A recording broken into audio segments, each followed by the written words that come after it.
Curso de estructuras de datos. En esta sesión se trata el tema de funciones y clases amigas en C++. Cuando los miembros de una clase son privados o protegidos, no pueden ser vistos fuera de la clase donde se declaran. Sin embargo, una función no miembro puede acceder a miembros privados y protegidos de otra clase si se le declara amiga de esa clase.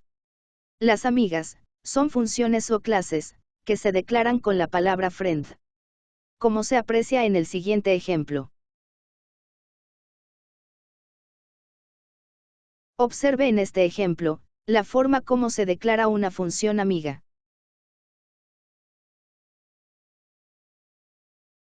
En este ejemplo, la clase rectángulo declara que la función duplicado es su amiga. Esto permite que la función duplicado pueda acceder a los valores de anchura y altura de los objetos de la clase rectángulo, tanto el que recibe como parámetro, como el que envía de regreso.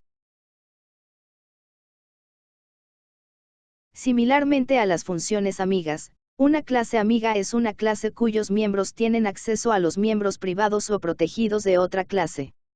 En el siguiente ejemplo, la clase rectángulo es amiga de la clase cuadrado, permitiendo a las funciones miembro de rectángulo acceder a miembros privados y protegidos de cuadrado. En este caso, la variable lado. Observe la forma como cuadrado declara a rectángulo como su clase amiga.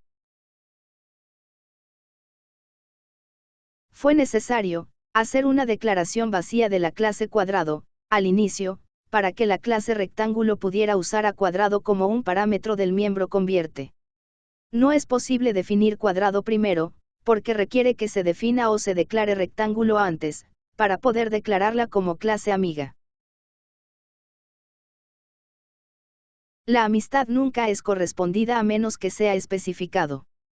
En este ejemplo, la clase cuadrado no es amiga de la clase rectángulo y no tiene acceso a sus miembros.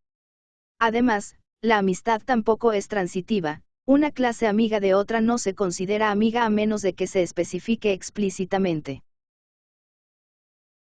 Las clases en C++ pueden ser extendidas, creando nuevas clases que conservan las características de la clase base.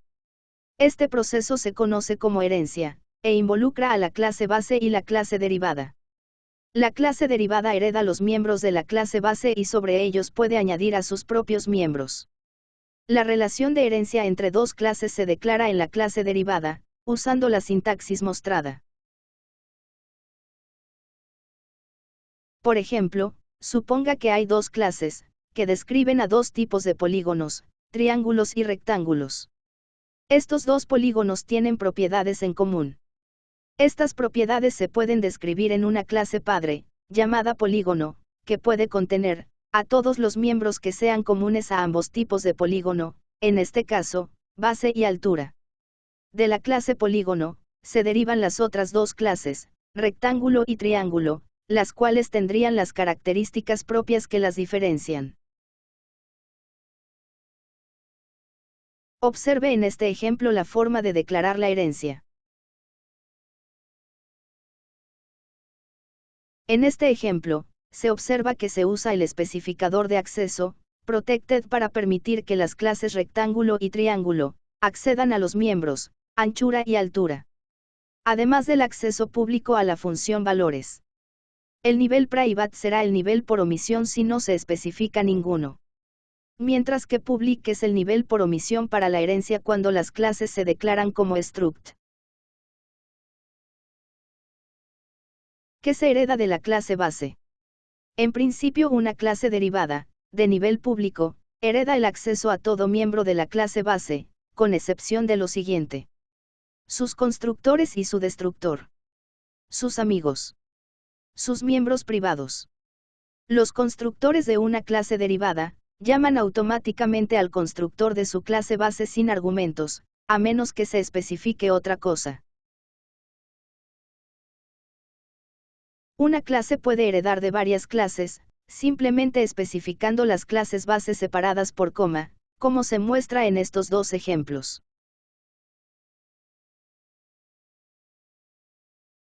Una de las características de la herencia en clases es que un apuntador a la clase derivada es compatible con un apuntador a la clase base.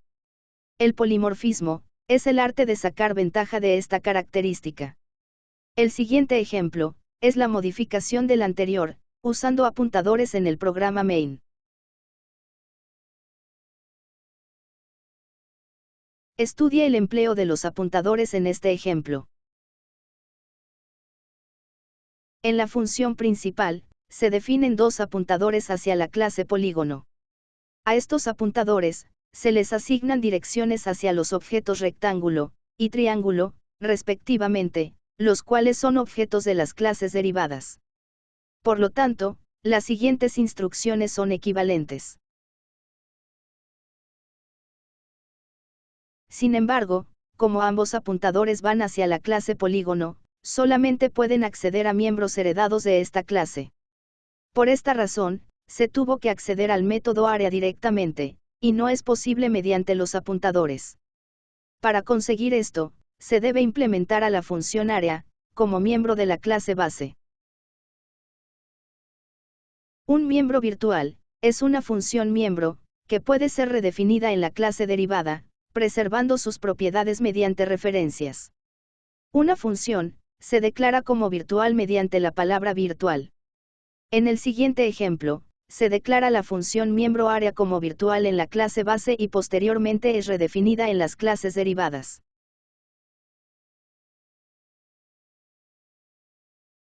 Observe en este ejemplo cómo se utiliza la definición de área dependiendo de la clase a la que pertenece el objeto. Los miembros no virtuales también pueden ser redefinidos en las clases derivadas, pero no pueden ser accedidos mediante una referencia a la clase base. Lo que hace la palabra virtual es permitir que un miembro de una clase derivada, con el mismo nombre de la clase base, se apropie de la llamada del apuntador, cuando este es un apuntador de la clase base hacia un objeto de la clase derivada. Una clase que declara o hereda una función virtual se le llama clase polimórfica. Las clases base abstractas son similares a la clase polígono del ejemplo previo. Son clases que solamente se pueden usar como clase base, y pueden tener funciones miembro virtuales, sin ninguna definición. Para ello se reemplaza su definición por igual a 0. Como se ve en este ejemplo. La función área es una función virtual pura, y las clases que contienen al menos una función virtual pura se conocen como clases base abstractas. Las clases base abstractas no pueden usarse para instanciar objetos, pero pueden emplearse para crear apuntadores y sacar ventaja de todas las posibilidades polimórficas. He aquí un ejemplo que combina las características antes mencionadas.